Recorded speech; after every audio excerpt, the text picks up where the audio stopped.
자, 우리가 지금 예수 그리스도에 대한 신앙 고백을 지금 공부하고 있죠. 세 번째, 부활하신 예수님을 믿는다.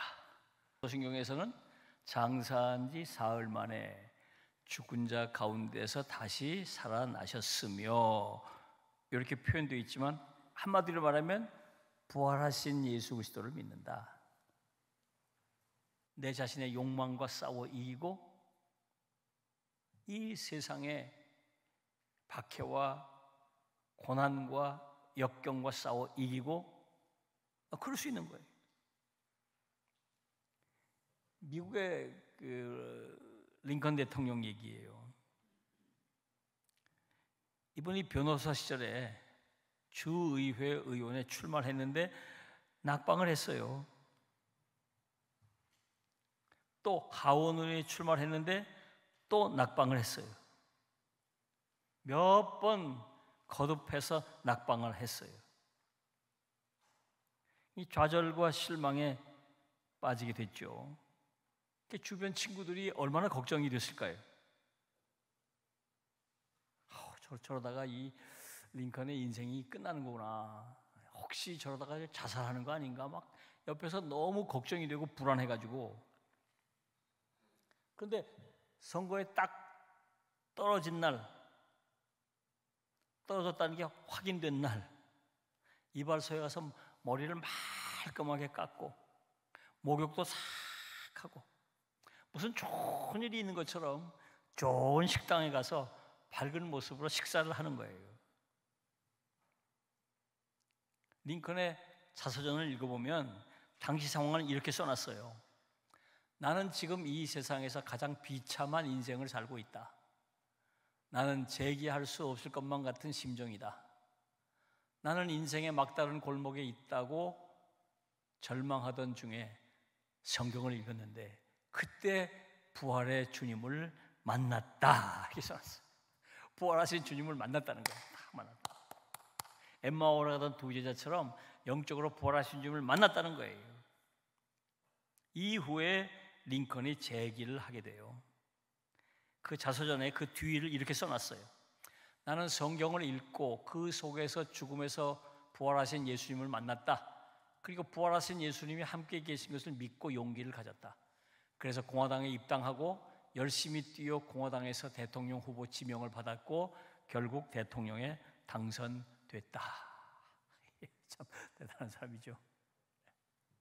그러니까 링컨이 대통령이 된 그 원동력은 부활하신 주님을 만난 거예요. 부활하신 주님을 만난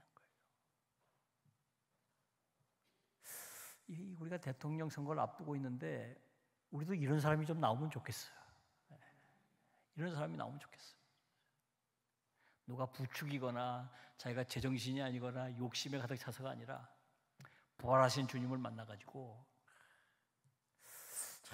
그런 사람이 대통령이 되면 참 역사가 바뀔 텐데 참 안타까운 일이죠. 우리가 그래서 기도를 해야 돼요. 내가 조금 마음에 드는 사람, 그래도 이 사람이 낫다고 내가 생각하는 사람, 그런 사람이 대통령 되게 해달라고 기도하지 말고 이 나라와 민족을 위해서 정말 하나님을 두려워하고 부활하신 예수를 만나고 하나님의 인도하심을 받은 이런 사람들이 우리나라의 지도자가 될 수 있게 해달라. 어느 당이나 어느 진영이나 뭐 그런 거 뭐 솔직히 내가 우리끼리 얘기지만요, 다 그놈이 그놈이야. 뭐 별거 없어요. 뭐 어느 당이 대통령을 하면 뭐 낫고 어느 당이 대통령을 하면 안 되고 그런 일이 있어요, 여러분? 이 나라는 하나님이 이끄시는 거예요. 우리나라 대통령이 훌륭해서 우리나라가 이렇게 잘 됐어요? 그런 거 아니에요. 그런 거 아니에요. 그런 거 아니에요. 아이고, 그러니까 우리의 비극은 어디냐면 나쁜 놈과 더 나쁜 놈 중에서 뽑아야 되는 게 문제예요. 이게 문제인 거예요. 이게 문제인 거예요. 좋은 놈과 더 좋은 놈 사이에서 이렇게 고를 수 있으면 얼마나 좋겠어요. 근데 최근에 우리나라 대통령은 나쁜 놈과 더 나쁜 놈 사이에, 그러니까 이놈 뽑아도 문제, 저놈 뽑아도 문제인데 누가 좀 덜 문제인가, 이러니 우리 고민이 있는 거죠. 우리나라의 슬픔이 거기 있는 거예요. 참 안타깝죠.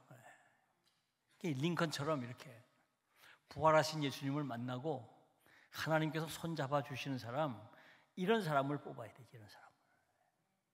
이런 사람을. 그런데 우리 개인적으로 우리도 마찬가지예요. 부활하신 예수님을 만나고 나면 부활의 능력을 덧입는 거예요. 그리고 또 하나, 부활의 능력과 또 하나 부활의 소망을 갖는 거예요. 실존 철학자 키르케고라는 사람이 그 책에서 인간을 이렇게 비유했어요. 누구라도 한 번쯤 수면 위에 돌을 던져본 일이 있을 것이다. 부드럽고 편편한 돌을 잘 던지면 여러 차례 수면 위를 튀기며 춤을 추듯 미끄러져 나간다. 그러나 어느 순간 갑자기 멈추고는 물속으로 가라앉아 버리고 만다. 그리고 언제 그랬느냐는 듯이 수면이 잔잔해진다. 이게 인생이에요. 자, 여러분 보세요. 자, 이거 물제비라고 그러나요? 여러분 해보셨죠? 네. 이게 잘 못하는 사람은 던지면 그냥 던지자마자 퐁당 빠져버려요. 잘하는 사람은 탁 치면 하나, 둘, 셋, 넷, 한 10번까지 가요. 어떤 사람은 5번 가고. 그러니까 그 수면 위에 떠 있는 순간에 어떤 사람은 신통치 않게 빠지고 어떤 사람은 아주 멋있게 날아가다 빠져요. 근데 마지막은 어떻습니까? 다 빠지는 거예요. 다 없어지는 거예요. 그 잠깐 멋있어 보이지만 누가 기억이나 해요, 그거? 인생이 그런 거예요. 아무리 위대한 삶을 살았어도 없어지는 거예요.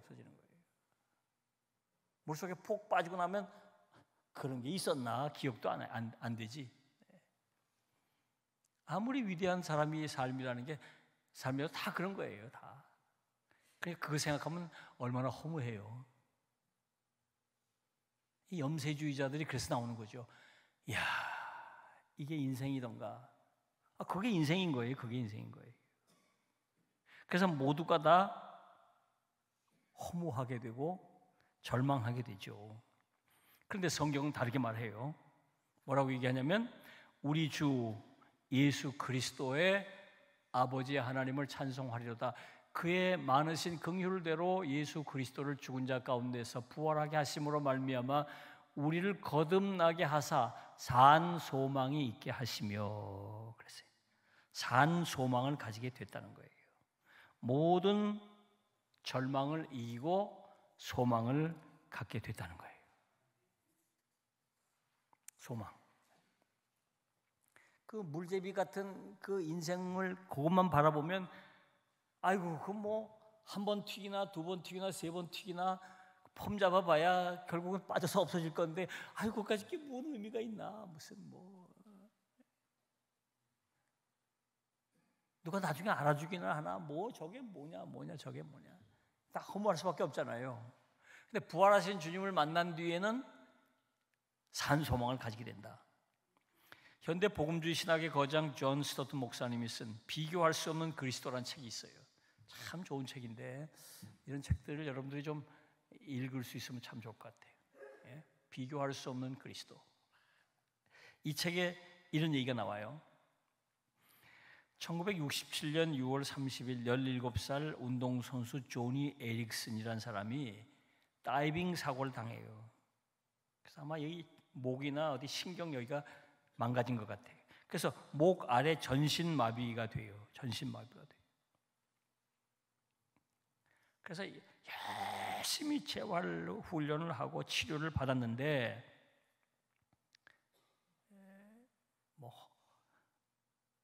그렇게 크게 변화될 수가 없어요. 그렇지만 이 사람이 이제 입으로 그림 그리는 법을 배우기 시작해요. 장애를 가진 사람들을 후원하는 모임도 갖게 돼요. 사람이 달라졌어요. 그러니까 요 목 위만 움직이지 밑에는 식물인간인 거예요. 요 목 위만 움직이고 밑에는 식물인간이에요. 걷지도 못하고 뭐 음식을 자기 스스로 먹을 수도 없고 그냥 이게 뭐 살았지만 살았다고 볼 수 없잖아요. 뭐 죽으려고 자살 시도도 여러 번 하고 절망 가운데 있었는데 이 사람이 달라진 거예요. 입으로 막 그림 그리는 법도 배우고 뭐 그 달라진 이유가 뭘까? 달라진 이유가 뭘까?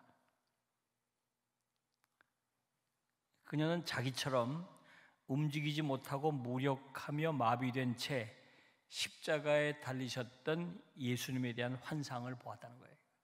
주님이 십자가에 달리셨을 때 못 박혔잖아요. 머리 위에 움직일 수 있는 게 없었잖아요.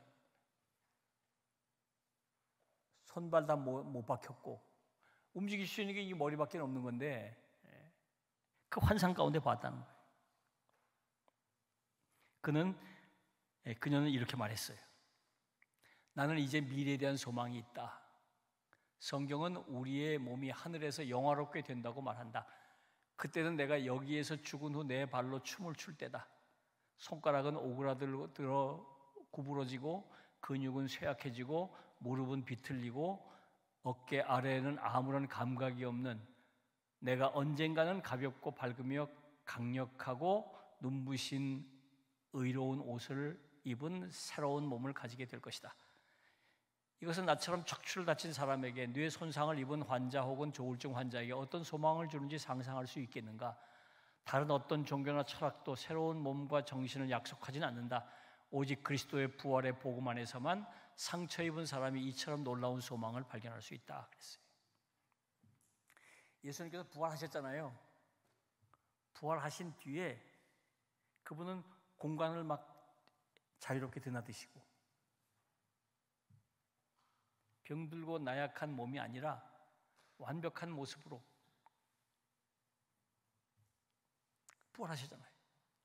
그 부활하신 주님, 십자가에 달려서 목 밖에 움직일 수 없었던 그분이 부활하신 뒤에 저렇게 달라진 것은 이 사람에게는 큰 충격이 아닐 수 없어요. 나도 저렇게 되는 날이 지금 이러고 있는데 내 팔이 막 움직이고 내 발이 막 움직이고 나도 춤을 추고 막 이런 날이 오겠구나. 소망을 갖는 거예요. 소망. 부활하신 예수를 만난 뒤에 산 소망을 하게 되는 거예요. 우리가 부활하신 예수를 만나고 나면 저마다 다른 소망을 갖게 돼요. 이것을 우리는 부활의 소망이라 그러는 거예요. 부활의 소망. 좌절하고 낙심하고 있는 사람들이 부활하신 예수를 만나고 그 부활하신 예수님의 손을 붙잡고 나면 달라지는 거예요. 천국의 소망도 가지게 되고 이 땅에서도 부활하신 주님과 함께 더불어 살 수 있는 소망을 가지게 되는 거예요. 부활신앙의 고백은 이렇게 놀랍죠.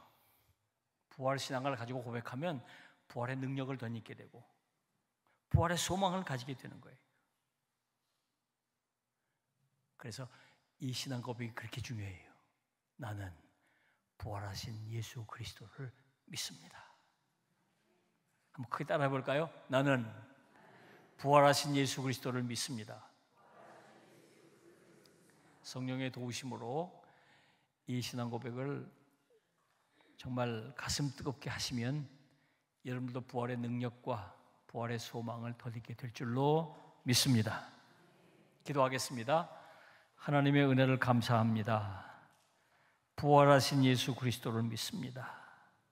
저희들이 이 신앙 고백을 성령의 도우심을 따라 진지하고 깊이 있고 가슴 뜨겁게 주님께 드리게 하시고 이 신앙 고백을 통해 저희에게 부활의 능력과 부활의 소망을 더딥혀 주옵소서. 예수님의 이름으로 기도하옵나이다. 아멘.